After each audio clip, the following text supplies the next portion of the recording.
Good afternoon. I mean, quite a tough act to follow, I think, this afternoon, actually. I think what an amazing array of content we've heard. And I think to end today, it's like there is no doubt in this room that we all agree that powerful media can impact consumption decisions, reducing our effect on the environment. We heard from Bob Ward that actually the advertising world, we need to help governments get these messages out there.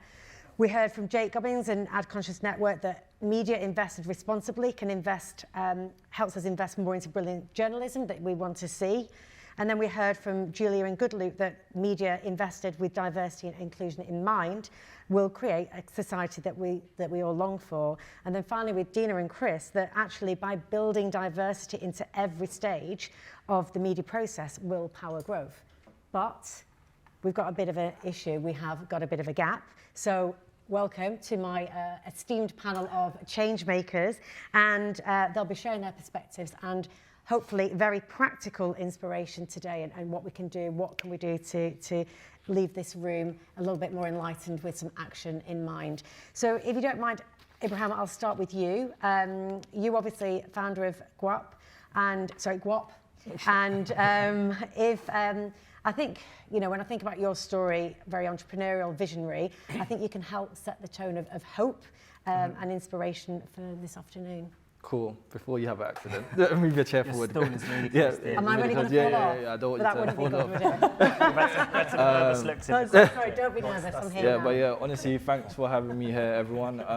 So yeah, I'm Ibrahim, and the story of Gwap. So when I was 21 at uni, me and my business partner started the magazine because I'm from South London, Peckham, and I literally growing up being quite frankly, being like a young black guy from South London in a city, all the guys wanted to either be footballers, rappers, or you'd be like a doctor, accountant, because your mum said to go be that. So yeah, we kind of just made it our mission to get on this side of the world and this side of the industry as well. And anytime we're doing like a campaign with a big brand, or anytime we're working with a company, use the same ecosystem we have at Gwap, where we give the opportunities to emerging talent who might not have anyone in the room to say, this is the person that should be working on it, because this whole industry is based on nepotism. But we would be the ones doing that and giving it to people who actually deserve it, and the people who are actually close to the source, to what the brands are actually trying to do. So yeah, we just built that model, and yeah, we've just been working with that model, and like loads of people have like gravitated towards the model that we have now, especially like post 2020. Loads of people are really like happy that we do it that way, and yeah, we kind of just built it from that. Amazing. Well, it's authentic, isn't it? I mean, at the end of the day. And so, I mean, this isn't in the script, but how many creators have you got? That's the thing. Our thing isn't like we have them on a database. Yeah. Our thing is like, with Gwap editorial side, we are documenting different creatives every single day. So we work with many people every single day. And then it's like, when the opportunities come on the commercial side, it's like, we already know who would be good for this project because we're doing it on the editorial side. So it's not like we have this database. We are building one, but like, it's not like we have this, we are like with our site, but we don't have, we are on the ground, we are at the source doing it every single day. So it's not like we're getting knowledge from other people. It's like, because we are doing this work every day through the editorial, it's just like transferring it over to the commercial side when they comes. Amazing. Well, look, there are some networking drinks after, so I reckon we should just go around. Yeah, 100. Yeah, amazing. And then I suppose then to another end of the spectrum, Jerry, of course the work you do for WFA, the ISBA Inclusion Group, and obviously, I can't even say this, advertising. Obviously, you make a huge impact every day. Do you think, though, whether there is energy for change in our industry, has it actually all been all talk, or is real change actually happening? Yeah, I mean, you said there's a passing comment, but at the other end of the spectrum, I think it's worth leaning into that. I am, almost literally other end. I'm like super middle class, super white, super privately educated, getting super middle-aged. And I think, we can debate that one. I think a lot of people in my situation think we don't have they're too nervous. They don't want to have a voice around diversity, around inclusion, around reshaping our industry. But like it or not, unfortunately, white middle-aged people do run a lot of our industry still, and we absolutely do need to stand up and try and make a difference and try and listen to people who have very different lived experiences of ours. Though I do live near Peckham now, so you know. You're the gentrification. Whether that's a good thing or bad thing, maybe that's a bad thing. I shouldn't say that. But yeah, I think it's a tough question. Is the ad industry is talking about it a lot. The ad industry is an industry that's about talking, so maybe that's not a bad thing. I think genuinely the ad industry has made huge progress. There's a long way to go. But like, if you look at advertising on telly or other mediums do exist, like there is much better representation. Sometimes it's a bit tokenal, sometimes it's a bit stereotypical, but if you rewound 5 years, you wouldn't be seeing LGBT people, black families, Muslim families in the way you are at the moment. That's got to be a good thing. Same in our industry, like it definitely is getting better, but you know, moderately, by advertising standards, moderately diverse room, but you know, like we work in, you know, I work very, a company GSK with a very strong vibe in this, but I can go into rooms where like everyone's white, and there's a long way to go on that front. But yeah, I think a lot of companies have made real commitments. Like it's hard to pick them apart. Like Creative Equals did a really great thing on the back of a lot of the sort of the Black Lives Matter conversation. It really got a lot of agencies, brands to stand up and make real commitments. I think, and you know, I might be misquoting them, but I think they've struggled a little bit to chase up some of those companies and say like, what have you actually done? What have you actually moved? But I know like Publicis is the media agency we work with. They've asked me as a client to sit on their diversity council. We've had some really like, some sessions which feel a little bit like kind of diversity washing, like look how wonderful everything is. And we've had some sessions where we had 3 or 4 junior people come into that room with their CEOs and cry and shout and say how crap things were. And their CEOs wanted their clients to hear that because, you know, that's a bit crap. They're trying to make it better. So I think it's going in the right direction, but you know, you'd be lying to stay up here and say it was perfect. But I don't want to beat us up too much because I think we are moving in the right direction. Yeah, I think though you made the point though with Creative Equals and the open letter that, you know, we all signed. It's like actually how much then has been moved on since then. And I think and it's interesting because it actually moves us on to when the All In Industry survey gathered 16,000 respondents across all parts of the communication industry, and it actually did confirm just how far we do have to go in terms of representation. A statistic which is just shocking is that around 1 in 3 black people working in our industry are likely to leave because of the lack of inclusion they see. And that is horrifying. And I mean, one of the things we've done at we've founded Future Proofs Academy, which is a bit like how do you find the new talent, and it's actually going to schools, people that had never even, you know, the mother or father wouldn't consider a job in media.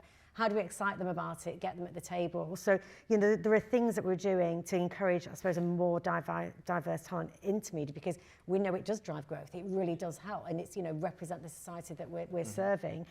Paddy, I know that you've also done a lot of this space at in this space at Havas. Do you want to tell us a little bit more about that? There's the government have recently launched the Kickstart program, which some of you are familiar with. And it's quite interesting how businesses are beginning to leverage it at the moment, because we've been running a program probably for about the last 2 years called Platform, which is really around sort of the King's Cross and broader area, just trying to recruit and encourage talent and attract talent from sort of disadvantaged backgrounds into just the creative world of advertising. And then we try and expose them to the different businesses that we have within the group, from PR, content creative and so forth. You know, people that I guess we wouldn't normally consider, you know, a career in our area or in our industry. And the government scheme really actually has just supercharged that. So before we were sort of allowing 30 people in, or able to accommodate 30, we're now actually sort of looking for 100 applicants into the program, which is really exciting, because I think, you know, the sort of challenges and the sort of things our clients are looking at us to do, and to be more credible and have more integrity in this space, you need different types of thinking, different minds that can actually approach sort of challenges that we get in new and creative ways, and also challenge the way that we might operate as well as they move around our different businesses. Yeah. That's kind of a really exciting one. And then this week we are actually launching something that our D&I committee came to us with, and this guy Gerald Bonzu just basically said that he invests in different startups. He's a young black guy who basically says that there's not enough investment going into underrepresented groups that own different startups, particularly in the media and tech space. So he is helping to launch an initiative this week where we're actually going to have 150 grand's worth of sort of value. It could be cash, it could be property, it could be mentorship, it could be media value that they can then use to actually help accelerate their businesses, like really interesting businesses like Fungi, which is focused on NFTs. And I just think it's a really, really interesting space. But, you know, we need to be doing that and applying it at scale. And that's why I think the Kickstart program is quite an interesting one, because it gives us instant scale. I think the scale actually is a crucial one. It's almost like the momentum of many, isn't it? It's like not tokenism. You almost need that to start to then bring that momentum into our industry. So I think, yeah, we're slow, you know, we're getting there, but it needs more of that momentum. So, no, that's really interesting stuff. Paddy? Actually, I love the point Chris made earlier. It's not just about getting people into our industry, is it? It's about making it so they want to stay, they feel included. Exactly. How if you have a very diverse and different team, like how you actually knit those people together. I think, you know, there are great things like Brixton Finishing School and stuff, getting people in, but if we don't make it so those people can continue through our business, it don't really help anyone. Well, that's the stat, isn't it? The 1 in 3 are leaving because, you know, you've got to create that culture of belonging, haven't you, and create that space. And Claire, so obviously at UN, we're a proud partner to the Unstereotype Alliance, and just love the work that you do. What do you think the role is for brands when it comes to making a difference in terms of obviously making progress around issues like equality, but also the environment that we've heard this afternoon? Yeah, I think, as Chris also said, I feel like we're all going to be quoting Chris all the way through this panel. That was a great panel. I think, as he also said, there's a lot more than talent here. There's obviously talent acquisition and retention, but brands have this amazing role where they have the opportunity to affect change across the value chain. So at UN Women, we work with organisations from all sectors, and it's always about, let's think really creatively about our spheres of influence. What can we be doing at the moment for ESG? And actually, I think we often think, are we talking here about the environment or social good? They're so closely connected, and better diversity is one of the best levers that you can pull to affect environmental change globally. Climate change is already affecting more marginalised groups around the world much worse, and will continue to do so. So I think we've got to see how they're linked and how we can think quite creatively beyond who we put in the room, even behind the camera, into the creative process and what we're producing and how we can be a bit more creative with that. We're also hearing a lot of brands saying to us at the moment, aren't we at the worst time that we've ever seen for women's rights? And I think there's an argument that that's the case. At least in the past generation. So the COVID pandemic is likely to push another 47 million women and girls into extreme poverty. We know that unpaid care work in the home is rising, domestic abuse has risen in the shadow pandemic, and now we're seeing cases like Afghanistan where women's rights are really rolling back. But I also think the COVID pandemic has given us this amazing inflection point. We do a lot of work for safety for women and marginalised people in public spaces, and suddenly we're kind of seeing brands and advertisers saying, well, COVID has given us the opportunity to leave public spaces and think really consciously about how we want to make that return. You know, it's shown us that you can change human behaviour overnight in a way that I don't think we thought was possible. So actually, as brands, we have the opportunity to affect behaviour more quickly than we think, and I think there's real hope there. So one of the studies that we produced for the Unstereotype Alliance, supported by thank you, was an amazing recent study that did continue to expose the quite bleak reality of the industry, but also showed that we spoke to a lot of women of marginalised backgrounds, and they told us that they have more faith in brands to affect change in the area of social good and justice than they do in politicians, social media activists, and police. So I think that's an amazing vote of confidence from consumers. So I think if we think right about how do we not kind of create tokenistic campaigns but get the right people in the room, that's an amazing vote of confidence that we should take up. No, absolutely. And I think we had it was 1 year, wasn't it, down at the House of Commons with that research. What progress do you think? Because obviously, I think is it now? It's the biggest Unstereotype Alliance globally. So what kind of positive change has happened that obviously people can take from the room today that you reflect on 1 year on? Yeah, well, I've seen quicker change inside the Unstereotype Alliance and generally actually in the area of women's rights and intersectional inclusion than I've seen in a long time. The Unstereotype Alliance, just for the context of people in the room, is an alliance that UN Women convenes of advertisers, communicators and those from the industry. And our priority in the UK is pledging to eliminate harmful stereotypes about black and marginalised women from across the value chain and all brand communications. We are the biggest chapter in the world, which I'm proud to say, but others are fast catching us up. So for any advertisers in the room who are in the UK and not part of the chapter, please do get involved. But I think it shows the magic of what happens when people come together across brand rivalries and try to shape culture. So in very little time, the group in 4 work streams has measured a benchmark with a lot of different data sources collected together and some new ones to fill the gaps of where the biggest problems are in the UK advertising industry, is setting a benchmark for where we should be from that baseline, and then is bringing together all the best practice from the group, which really spans across the whole industry from grocers to the biggest agencies, about how we're going to fill that gap. And I hate to be a cliche saying what gets measured gets managed, but that is how we're doing it. And so with that methodology, the organisations in the room have done amazing things in less than a year. And I think, you know, for better or worse, equality is on trend right now. So if we can make the most of that momentum in the eyes of consumers and the industry, we can keep achieving things really quickly. Yeah, and also, as you say, it makes you accountable. So it isn't just you walking the talk, you're walking the talk, not just talking the talk. So I think you do need to have those measures. This is actually something that actually all 3 of you can answer to, which is around investing into diversely owned or consumed media. Obviously, we heard from Jake and Ad Conscious Network. I know that you've done a lot of work in this space in Havas. Ibrahim, from a kind of, again, putting your money where your mouth is, actually, are you seeing a much bigger command from brands? And then from the GSK point of view and your WFA work, again, it's not just about representation in media, isn't it? It's about how we invest into media. So that's this big, round, open question to the 3 of you in any order.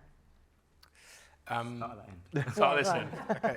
Yeah, we off the back actually of us working with the Conscious Advertising Network, which Jake spoke a bit about, it's also in the Good Loop presentation. There's 6 key manifestos or pledges linked to that, and we are trying to take those. One of those is around sort of diversity as well, and we are trying to actually then apply that very much to the way that we are actually planning on behalf of our clients' campaigns, but also how we're investing.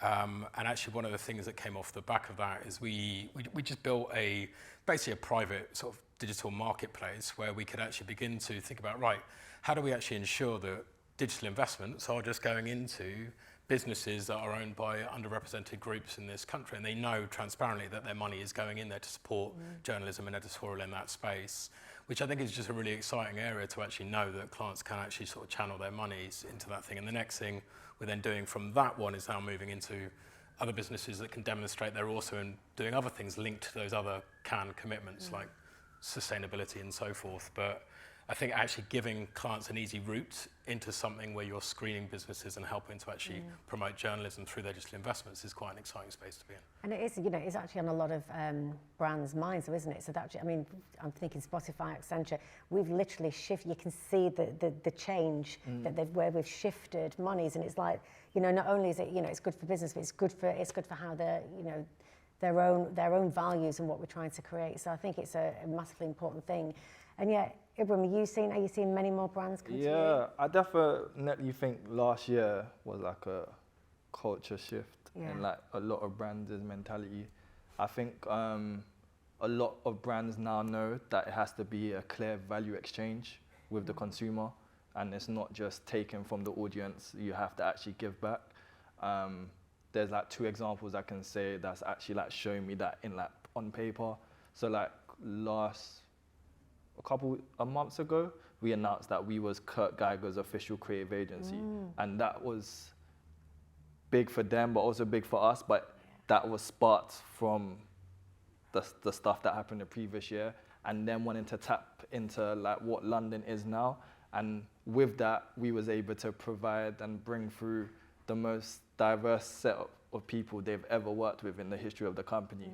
But they put their money where their mouth is. And then there's brands like Adidas, and we're launching something called the Creator Network that's basically gonna fund 20 creatives and give them all the resources and money that they require to build out their portfolios and build them up as people. Again, that probably wouldn't have happened 2 years ago. So I definitely think brands know now that, yeah, you have to do something and back what you're saying. And yeah, a lot more brands that I'm not even gonna mention have just like reached out to us randomly. And I think for us, we've never actually gone out and pitched. Like in the history of Gwap, in the 6 years that we've been around, I've never gone out to get work from a company. Everything that's come to us has come to us from the work that we do on the magazine side. So I feel like, yeah, they're aware, and a lot more brands are just they know what we're doing and understand what we're trying to do, and are basically bringing the money and bringing their knowledge as well. Nice. Business model. Yeah, no, it is nice still. It is nice, but Notes. no, you know what it is. I think it's nice because I think for us, obviously we're making money, but definitely the people who we're working with are making money Well, as you're giving well. them a platform, Yeah, aren't it's you, like that they wouldn't have had before. they're getting a platform, they're getting the money, Yeah. and they're getting experience that is very hard to get on this side of things. Like some of the stuff we've done, like we're about to shoot like TV ads and stuff. Some people might have never done that ever, but I know they can do it. They just have never got anyone to say, come and do it. So I think that's the money's secondary to what we're actually able to do in like impacting people's lives. I think that's the important part of it. Yeah, you feel really proud. No, You're a bit like, I'm calm. wow, I can't believe this is... No, I'm calm. I'm easy. I think there's so much work. There's so much more work to do. I think that's my. Like, I said it on my Instagram. If anyone goes on my Instagram today, like there's so much more for us to do. I know we're making steps, but there's so much to do. You need to give your Instagram handle at the end because I want to follow you. Dre, the stuff with WFA, because again, is there a charter in there or something that is around investment into... Yeah, so I almost want to take a step back, because like, if you listen to and you sum them up well, but the last 3 panels or so we've had in this conversation, it's all a bit mind-blowing, isn't it? Like, I don't know why you guys got into advertising, if you like brands, or you're a bit creative, or you like drinking, whatever it is. None of us really expected to be chatting here like UN Women, climate change, like regeneration in Peckham, sorry about that. Also with the Conscious Advertising Network, we've done some good stuff with UN Human Rights Council. Like, some of us went and presented to the United Nations Human Rights Council. I'm just trying to be an advertiser, just trying to do my job. There's a great lawyer there, a lady called Pia, who just asked me, how are you guys measuring the human rights impact of your marketing? And I was like, I'm struggling to measure the business impact, let alone the human rights. So, but it is a wake-up call. I joke, but it's a wake-up call partly because business, society, marketing, we're a huge part of society. We're a huge part of the problem. We're a huge part of the solution. It's a really exciting, awesome part of our jobs that we can do that. It's also something that our consumers, our investors, our colleagues care about. So it's gone from being like this kind of nice to have that it's been for the last 20 years.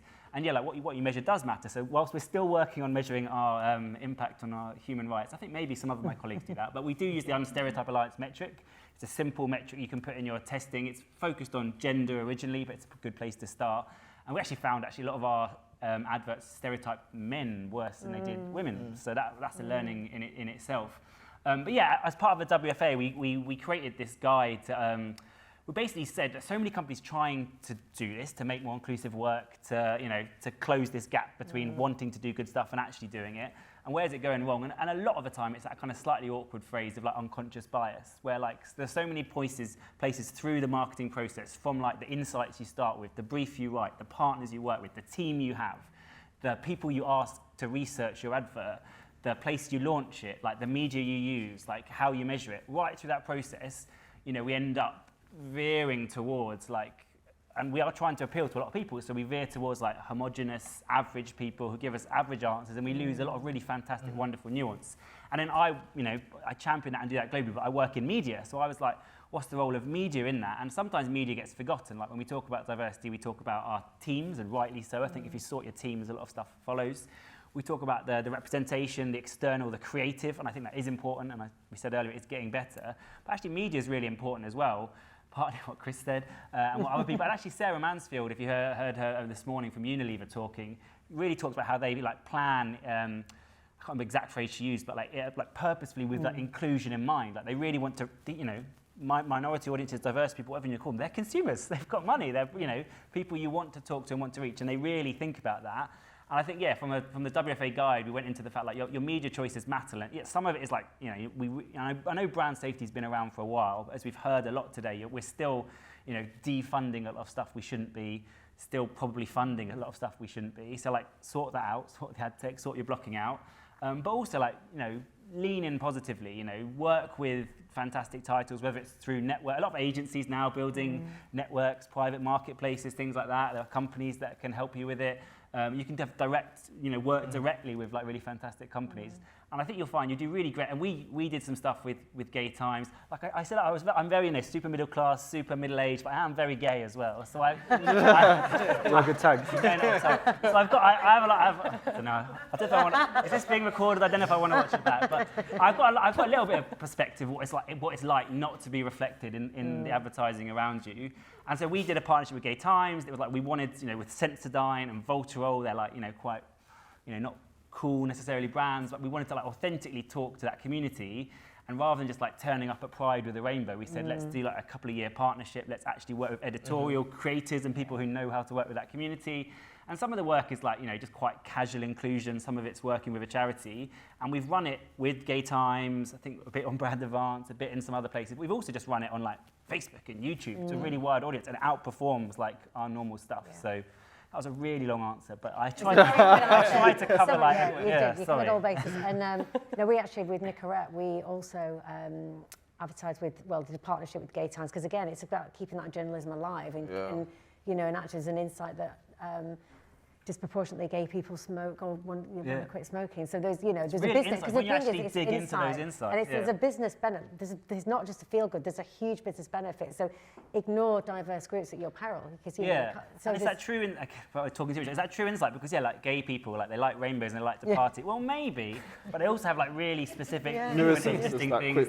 They like, I can say that. They like, and all different audiences, like, and when you dig into that, like what media is your audience actually paying attention? Which country does it come from and stuff like that? It's really, anyway. No, you can dig into it. Listen, we've got 2 minutes, and I think it's been very practical actually, but if I could ask each of you from your own experience, what tip would you give to the audience in order to best accelerate change as they walk out of this door today? Claire, please. So I have one really tactical thing, which is that I am a client as well as working with a lot of brands and organisations on the purpose side, and I think not bidding on the keywords of other campaigns and purpose-driven organisations is really important, so please don't do that or allow your clients to do it. So much money goes to the organisations selling the advertising from charities who are hard-earning donations, whether in the environmental space or other, by bidding on each other's keywords. I think that's a really tactical one.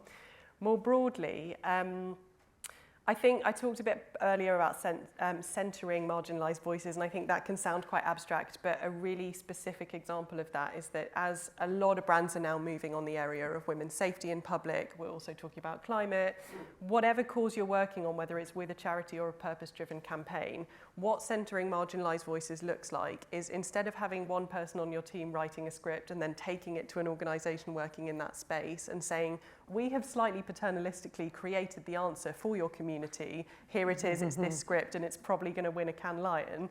It probably won't if it, and this is a little harsh, so I say this with love, but it probably won't if the call to action isn't meaningful and creates authentic change. And we've talked about bridging that authenticity gap a lot. But I think the way to do that is, it's not that there are communities out there who have no voice. There are people who are desperately shouting the answers to what their communities want, whether that is women saying, this is how we want, say, public spaces and behaviour to be safer. Not that we want everyone to track our every movement using an app, but we have the solutions and we can create those. And every marginalised community has that. So I think going out in the creative process as a specific example and saying, let's ask that community and have them co-design. Every good design is co-designed with the people that it's intended for is a really good first step. Right, thank you. Paddy? Yeah, I'm going to switch to sort of thinking more, because I've got COP26 happening next week with obviously the climate conference that is happening. And I think just going back to what we spoke about the Net Zero, one of the previous speakers, and actually one of the pillars on the 5th is around actually how advertising can be a positive influence to just basically help shift sort of the lifestyles and consumer behaviours of all of us really, and the role that advertising plays in that. And part of that, there is a group called Change the Brief Alliance, which is developed by the Purpose Disruptors. And it is a training program that any of you can sign up for, which essentially offers expert advice, tips and advice to really think about how you as brands and as marketeers might more credibly sort of talk about what you're doing within space to avoid the issues of greenwashing, which Jake mentioned earlier. And we're getting involved in this. Really, really exciting, because I think actually there might be something in there that actually you think, actually, how do we communicate that in a credible way? How do we build upon that? How do we ensure that those facts are real, that actually people will actually really begin to respond favourably to that? But having that training, and again, offering that training, we're going to do it across our whole company. And like I said, anyone can sign up for that. I think is something that all of you should look at, because instantly it begins to think about, actually, we do have a story to tell here. How do we tell that in a way that's credible to all of our audiences and people that care? So have a look at that. Sick. I'll make mine quick. We'll try to. I think mine's more like a knowledge thing of like, I feel like you can buy reach and that's easy, but I don't think you can buy trust or buy impact. And I think there are loads of brands and companies who authentically or already have that trust with the audiences. So I do think it's just a thing of like sharing the voice and sharing the resources, come together, collaborating horizontally, like not seeing newer companies as less than you because they might not have as much money as you or stuff like that. So yeah, just seeing the value with the people that are coming from these communities and yeah, just working together to make impactful work. Yeah. Brilliant. And yeah, I mean, I've spoken a lot already, but I think I just, there are lots of really great organisations, resources out there. If all of this is a bit overwhelming, fine. And like the Conscious Advertising Network 6 manifestos, some really good questions to start with. That World Federation of Advertisers guide to unconscious bias in the creative process. Google it, it's great. And yeah, also, the advertising, which is specific to LGBT, we're doing like a virtual free event, like an awards event next Thursday. So if you want to really dig into a different community and say, what does good representation look like for that audience, sign up and join free. So yeah, lots of great people out there who have some of the answers, or at least the questions we need to start asking. Yeah. Brilliant. I'm just so sorry out of time, and maybe there's questions over coffee breaks. I'm sure you'd love to keep going, but thank you so much. The panel of change makers, Claire, Paddy, Ibrahim, and Jerry. Thank you.